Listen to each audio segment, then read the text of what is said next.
Hello and welcome to this episode of Tripology. It's the only backpacking podcast where the hosts don't know what they're going to say until they've already said it. I'm Alun and I'm here with the ever permittable Adam.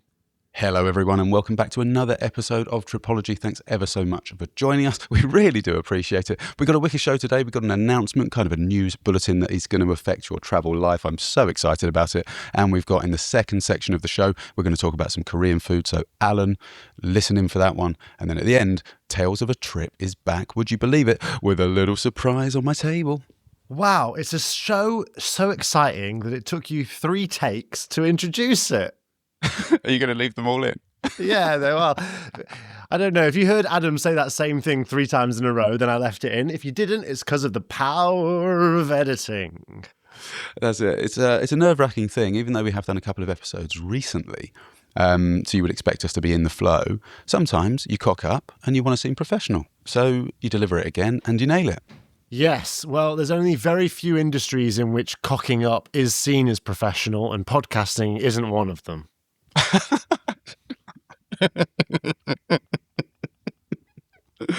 Oh dear. Right, mate, little update for you. I'm still in Auckland. I know people watching the video, they're going to say, but hang on, you're in a different room to the last 3 episodes. And that is because I've moved into a different room, but it's still in the same hostel. However, Got Alan, a private room, have you?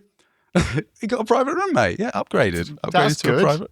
It's really good. Such respect that you have for the podcast that you'd move into a private room, especially to record an episode. Yeah, well, it's exactly that, isn't it? It's a nice bit of peace and quiet. I've got all my stuff here on the floor next to me, and that is so I can go through it. My van's going to be returned to me tomorrow, and then I'm going to drive all the way south, 1,500 kilometres, 24 hours straight, including a ferry, all the way to my new job down in the South Island, the little wine region called Bannockburn, which I'm super, super excited about, but I am absolutely dreading the journey, mate, I'll be honest. Well, commiserations to you as you embark on that voyage. What have you got for us today, Adam? I thought I would read a little announcement that came out last month. It is very exciting.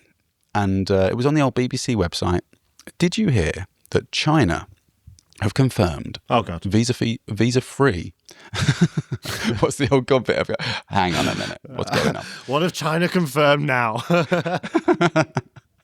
China have confirmed visa-free travel for UK and Canadian nationals. So being a UK national and becoming a Canadian national potentially in the future, I'm included in this. However, I will just read off the headline. The UK and Canadian nationals will be able to travel to mainland China for up to 30 days without a visa from the 17th of February, which is, of course, in the past. But basically the deal, as it stands, goes until the 31st of December. How good is that? I've already met some travellers in hostels who have benefited from this cheeky little agreement. They've been wandering around China, absolutely visa-free. It's a beautiful thing, man. I like it when visas aren't required for a place. I went to China first when I first started travelling, primarily because the visa was the most complicated to get. You had to get it in your home country as opposed to just walk in through the border.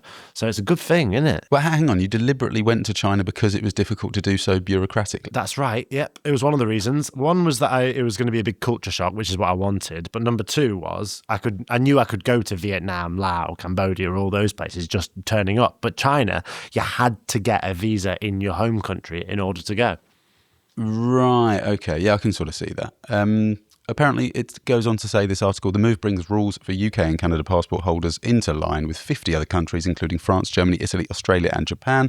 Hundreds of thousands of British people could potentially benefit from the change, with around 620,000 travelling to China in 2024, according to the Office for National Statistics. So it's really interesting stuff, mate. And given that you're already in East Asia and you will be moving over to Japan very shortly, I was thinking, should I take advantage of this new rule, which we don't know whether it's going to be something that's cemented in and sort of in perpetuity, kept that way. Maybe I'll do it. Maybe I'll nip over to China on the way to or on the way back from seeing you. Well, I've only been to China on little visas since the first time I went. I went for a full 30 days, tried to extend, couldn't, left. And I've done little transits through China since then. I think it's going to make it a much more popular destination because China is one of the most underrated countries in terms of its natural beauty. I think people always think of the cities, but it's actually an incredibly beautiful country that not many people go to because bureaucratically it has been difficult to get to. Like I said, you had to be in your home country. You had to go to the embassy. You had to do like forms, had to take a picture of you, had to start a conversation with a Chinese receptionist. That was challenging. And, eventually I got my visa. But I think this will make a lot of people think twice about going to China. And yes, I do think that you should. Yeah, they just won't know the pain, those kids, will they? Because I remember when I applied for my Chinese visa, in a similar fashion to you, immediately after receiving the visa, so I did have to go up to the embassy and that sort of stuff, I basically cancelled all of my bookings. So did you have to send an itinerary that was already showing sort of train reservations or planes in, planes out? A couple of things, not a whole tailored itinerary from start to finish, but a couple of key points perhaps. Yeah, I basically booked everything for the entire month that I was going to be there, including hostel reservations, etc. And then the moment the visa was approved, I cancelled everything so that I could be completely free and fluid. So once I entered China, I could then just make it up as I go along. But I remember thinking about that, thinking, God, this is so fucking restrictive. I don't know how I found out that you could actually just cancel everything and then sort of wing it, if you like. But now that doesn't matter at all, does it? This is it is a real game changer. And I remember, I feel bad for saying this, mate, but I remember China being the only country that I was happy to leave. Why is that, do you think? Because I really enjoyed China and love it and the Chinese people in equal measure. Because I think you've mentioned culture shock. I would say that I'm not sure I've even had a culture shock. I'm not sure I've really experienced that's something that's so shocking. But it was in sort of the outskirts of the cities. I just remember it being quite sort of dirty. There was a time when I was in Shenzhen when I had an interesting episode in a toilet, those sort of squat holes in the ground where I was locking eyes with the guy in the cubicle next to me because they were only, the dividing panels were so small. They were more like planks of wood as opposed to complete walls. If you can sort of imagine what I'm trying to describe. Was it early on in your travel career that you went here? I'm surprised you didn't like it. Well, I liked a lot of it, but it just became too much. I mean, I was spending a lot of time outdoors, dodging people, spitting everywhere, and I had some great food, but I had a lot of bad food as well. Sort of greasy, oily, that sort of thing. And I think I was also excited to get to Hong Kong, which was the end of my really long trip. I think I did about 2.5 months in the end through Russia, China, and then finishing in Hong Kong. It was, like I said, I don't really feel great admitting it. But there may be some people out there who can resonate or relate to that, not necessarily specific to China, but if you don't have a super positive time everywhere and things get a little bit difficult or dirty or whatever, then naturally you might be happy to move on. But I am absolutely ready to go back to China now. I really am, and I'm excited about it. Well, yeah, now that we've got this special little visa-free journey, I'm actually reliving my China trip at the moment because I'm doing a series over on Patreon where I read from my original travel diary. And at the moment, every month, I'm going through and reading sections from the China experience. And I'm just in Beijing at the moment in that series. And so I'm really reliving it. I remember China so fondly, but it turns out from reading my diary that I did an awful lot of eating pizza, like trying to hunt pizza, and a lot of hanging around with British people and getting lost. Oh, okay. Getting lost on account of the fact that you can't read Mandarin. Yeah, I couldn't read Mandarin, didn't have a SIM card, didn't know, my phone was no use. It was early days, it was 2015, right? So eSIMs weren't a thing, but I basically seemed like I was struggling. And I thought at the time I was having a really great time and I was really learning how to travel. But reading it back now, 10 years later, I'm like, I was kind of an idiot. No, not an idiot. I mean, I do think with China, because it's so different, there are lots of cultural differences between sort of the West and China, and also the language.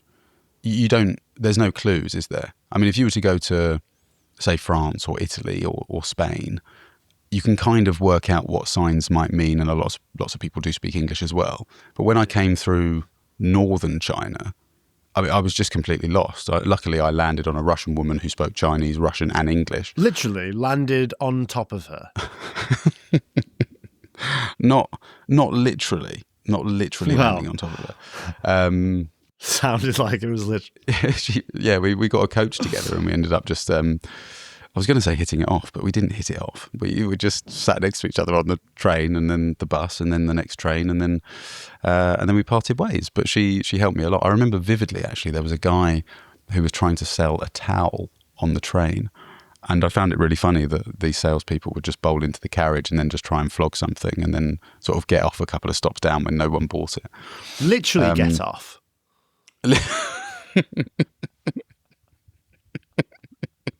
Literally getting off to her landing on top. No, stop it. Stop derailing the show. Anyway, it's an amazing piece of news, and we're very, very pleased that there seems to be something positive in the news for fucking once for the travel community. It's something that's actually making our lives easier as opposed to more difficult. I think the thing that's going to change the most is people having longer transits, though, because at the moment, like prior to this arrangement, you had like 70-hour transit visas or 40-hour transit visas. I can't remember. But a lot of people, they would fly into a major airport like Shanghai, sort of explore Shanghai for a couple of days or however long their layover was, and then have to leave. But now it's going to be really easy to sort of fly into Shanghai, wait a week, fly out. It's going to be, and maybe even explore more of China as you're doing that. So it's really changed the game for layovers. Yeah. I think there was a period, wasn't there, where it was increased in certain regions to 10 days, so you could sort of have an extended layover. But I like it. I think this is a good opportunity. I can sort of feel something bubbling away. It just seems to make sense logistically. There's a couple of places in China that I haven't been. Another stomach bug. Another one of those pesky Chinese stomach bugs. Bit of five spice. And I'm looking forward to it. So I don't know how difficult it's going to be to run the show from China, so we will have to manage that between us. Yeah, I'll just Google it. Just maybe I'll just grab you on the way and we'll do a little show from Chongqing or something like that. You'd like that, wouldn't you? I'd love that. Yeah, what an amazing city.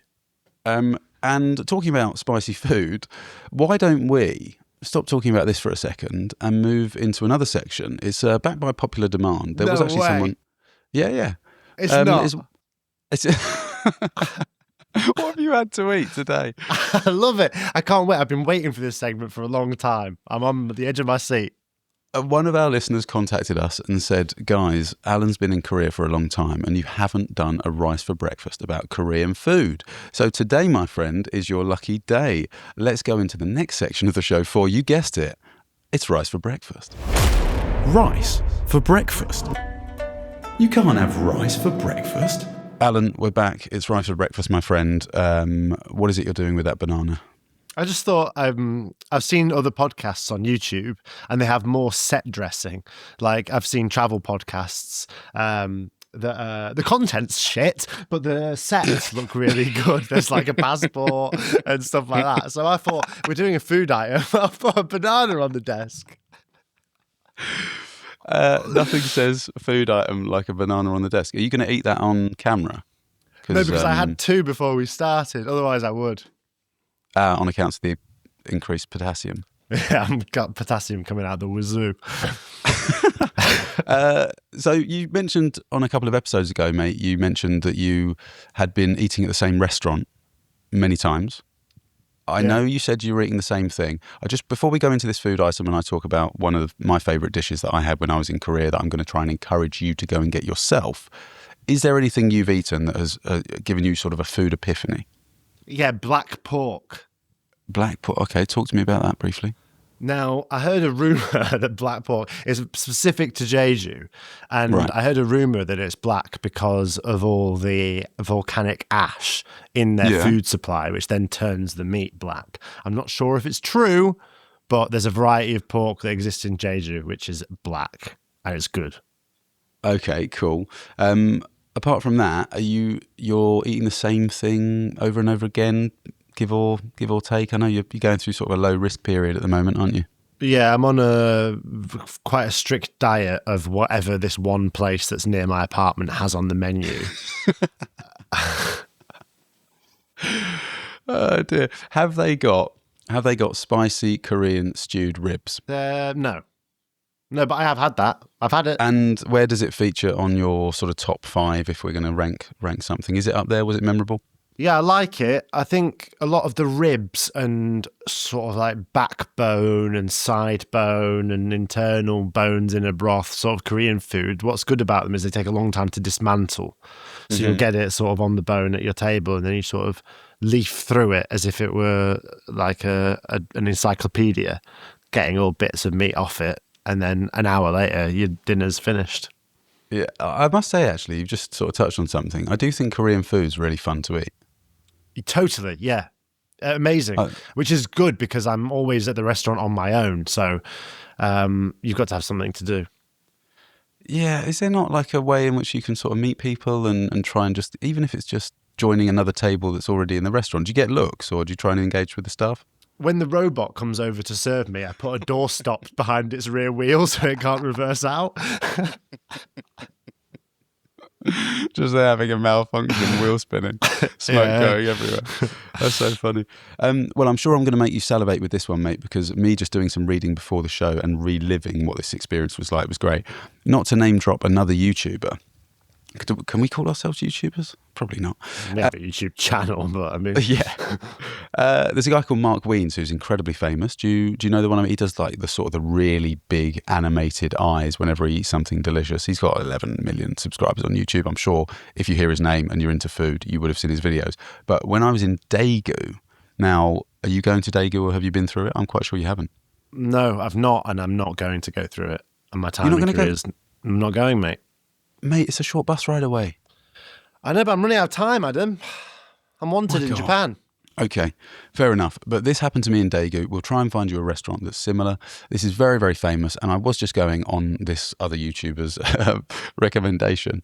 So basically, the dish itself is sort of stewed spicy ribs. You can order them extra hot. You can even choose the beef, mate. You can even choose if you want American beef or Korean beef. They are slightly different prices. Actually, from memory, I think the Korean beef might have been more expensive. I would say so. Then American beef, of course it was more expensive. Why would it have been more expensive? What about the importation? Well, yeah, it's a bit of a myth, the whole importation thing, because think about this. It's cheaper to import water from Fiji than it is to desalinate water just down the bottom of your garden. So think about that and how much importation actually costs. Get that beef from America, mate. Okay, fair enough. Well, I had the local Korean beef, and it sort of comes in a pot. It's stewed. It's bright red, as is a lot of Korean food. And then you've got a number of different banchan, these side dishes as well. There's sometimes served with like little fried fish that's super salty. I don't know if it's like anchovies or whatever. There's a couple of cabbagey things. Pollock. Yeah, is it pollock? I think maybe, yeah. And then there's some other sort of fermented pickly bits, some kimchi and stuff. There was like a seafood dish served with it as well. Not seafood, sorry, seaweed. And then you've got the whopping great green chilies and then the raw garlic. Have you been helping yourself to the raw garlic? Mate, the only banchan available here in Busan is kimchi and that yellow radish. Kimchi and the yellow radish? I don't know if I've had the yellow radish. Mate, the yellow radish is a hallmark of the banchan community. Okay, I need to get back over there. If I get to Japan, can you sort of smuggle some over on the boat? Yeah. I've already started smuggling it for you. If you are interested, guys, the dish itself, it's called simgalbi, and the restaurant that I went to, courtesy of the recommendation because of Mark Weens, is called Nak Young Simgalbi. If you are in Daegu, I'll put the link in the description, all that sort of stuff. But I just want to go through how you eat this thing. So you've got all your side dishes, and you basically build, I'm sure we've mentioned it on the show before, but you basically build these little wraps, these little fajitas, and they're served in a lettuce leaf or a perilla leaf. Have you been eating perilla leaves, Alun? Oh, yeah. And lettuce. No, but have you, perilla leaves are one of my favourite things in the entire world, and I can't believe they haven't made it into the West. Go on, what do you like about them? Well, the fact that I didn't know what they were, and also I love the way that they're used. I love the fact that you just tuck a bit of beef with some raw garlic, some chili, chuck a bit of kimchi in there as well if you want, and you just make this lovely little perilla leaf wrap. You sort of fold it over and then shove it all in. I mean, look, I'm going off what Mark Weens did, okay? It was probably too big for one bite, if I'm honest. No, that is the way to do it. That's, but last time I was at a Korean barbecue place in Jeju, there was perilla leaves, there was lettuce leaves, there was a woman barbecuing, and she would observe you put the leaf out, and she would give you a little hint. She'd be like, okay, put some of that in there, put some of that in there. She'd find you a bit of pork and do it. I think just because she thought we were Westerners who didn't know what we were doing. So she would sort of like custom design you a little perilla leaf. And then she'd like, when she was finished, she'd be like, and then you'd fold it up, pop it in the mouth. My God. I mean, they are a thing of beauty. If there's any way in which we can try to start our own export business and get them over into the West, that'd be great. But the flavour is quite particular, isn't it? I described it as being like a kind of a crossover between mint and basil, but a bit herbaceous, like a nettle. And I've just read on the internet that some people think it tastes like licorice or star anise as well. Don't know if I got licorice myself, but definitely less minty than mint, but with a minty quality, yeah. Yeah. So have I done enough with that description to sort of get you over to Daegu, or at least get you out to another restaurant that's different from the one you've been eating for the last? Well, no, because I just think I've had it. I've had a similar thing, just somewhere else, so... But this is potentially the best one in Korea, which is why Mark Queens went there. Okay, well, it is a short bus ride to Daegu. It's just I am running out of time. That's the only problem here, Adam. And also, you've done that thing where I've been in Korea for nearly 2 months now, and undeniably during that time I've been to more places and like done more in this country than the vast majority of travelers, and also you. But you've done that annoying thing where like you found the one place that you've been that I've not, and gone, oh, but it's actually the best thing in the whole of Korea happens to be in that one spot that you didn't go to that I did. Well, not to say something that you might say, but you've some not been say. to Korea unless you've Some had people the say Daegu. you haven't been to Daegu, you haven't had the Sungalbi.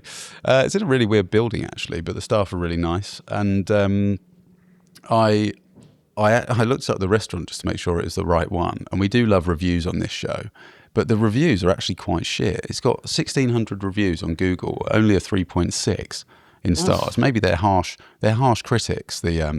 The Koreans, perhaps. But one review that I was reading made me laugh so much. I'm just going to read it out now. Wait, are you on Google Review? I am now. Yeah, I'm looking at it Well, they right don't now. use Google Reviews, do they? They use Naver here in Korea. Well, I mean, there are a lot of reviews. So maybe this is a tourist's. But their name is in Korean. And there is a very short review. And it made me laugh so much. It's a 5-star review just from a week ago. And it says, I took an elderly person there because I didn't have an appetite, and it was good. 5 stars. There's even even a photo of the elderly woman enjoying herself. I'm not hungry sometimes, so I do just bring one of the elderly community along for the ride. Nice one.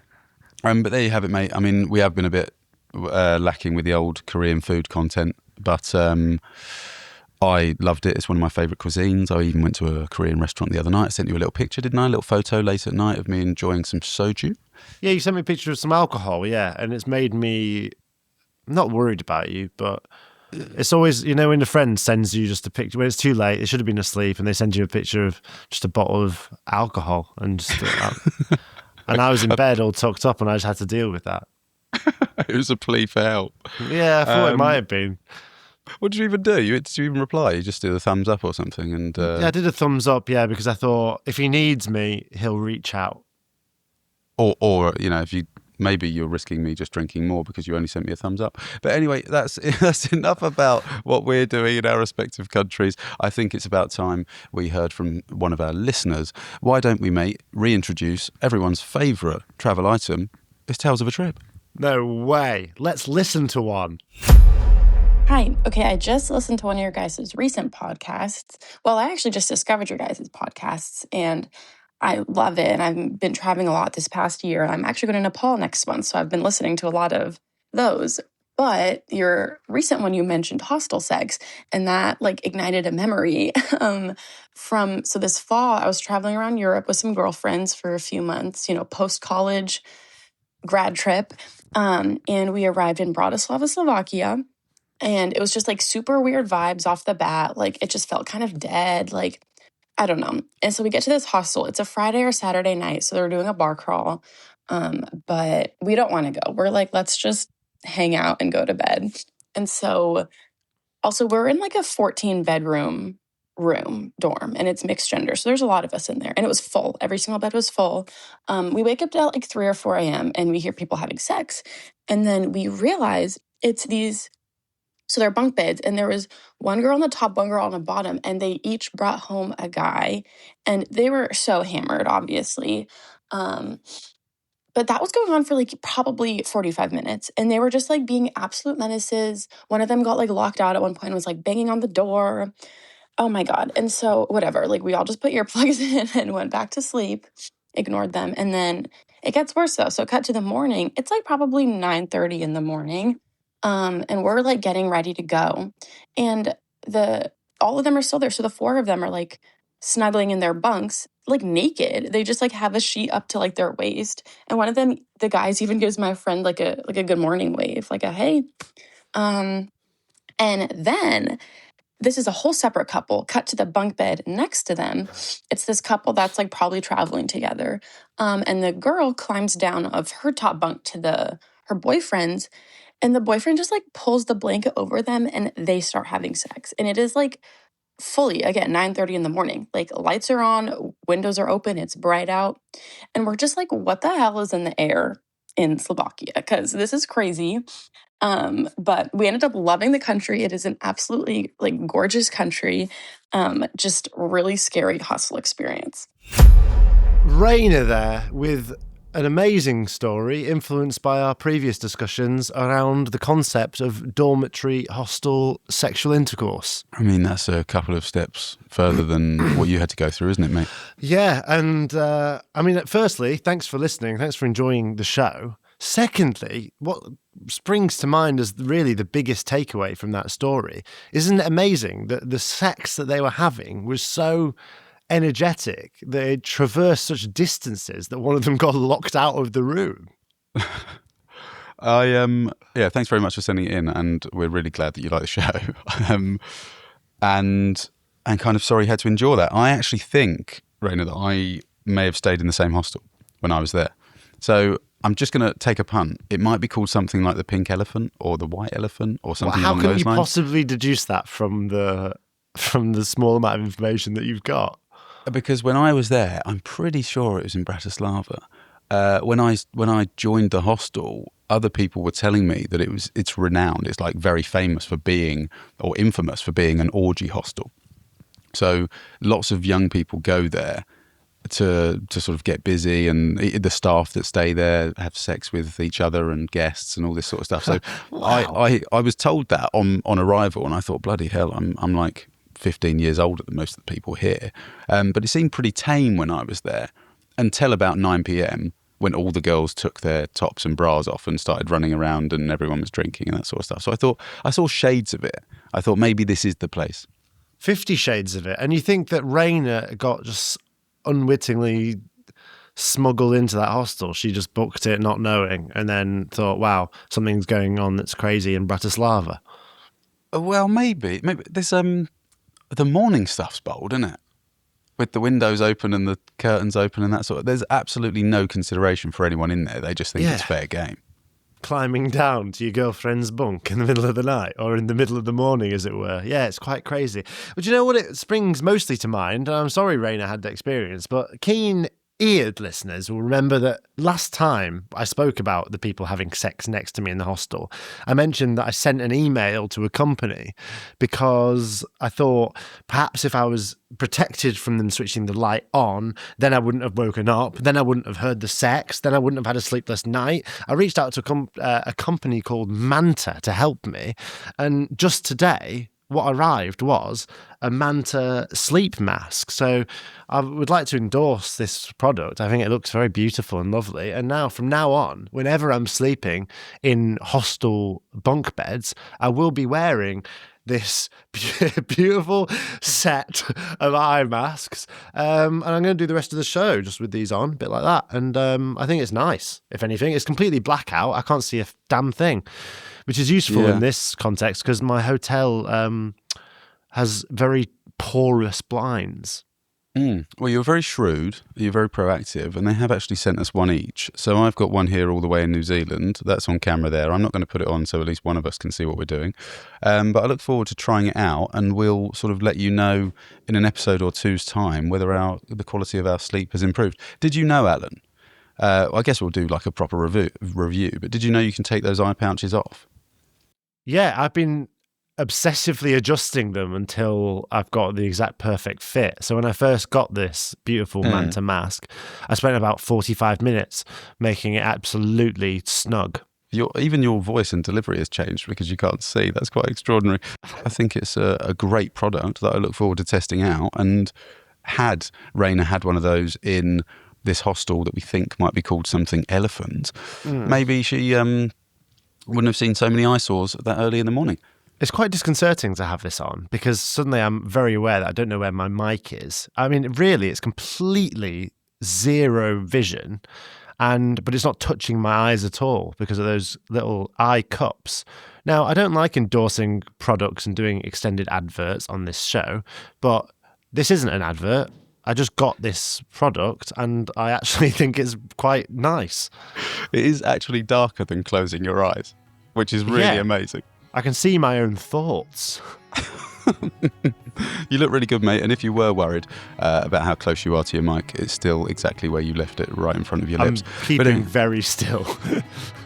But anyway, guys, that's probably enough for one day. Thank you ever so much for listening. Hope you enjoyed the episode.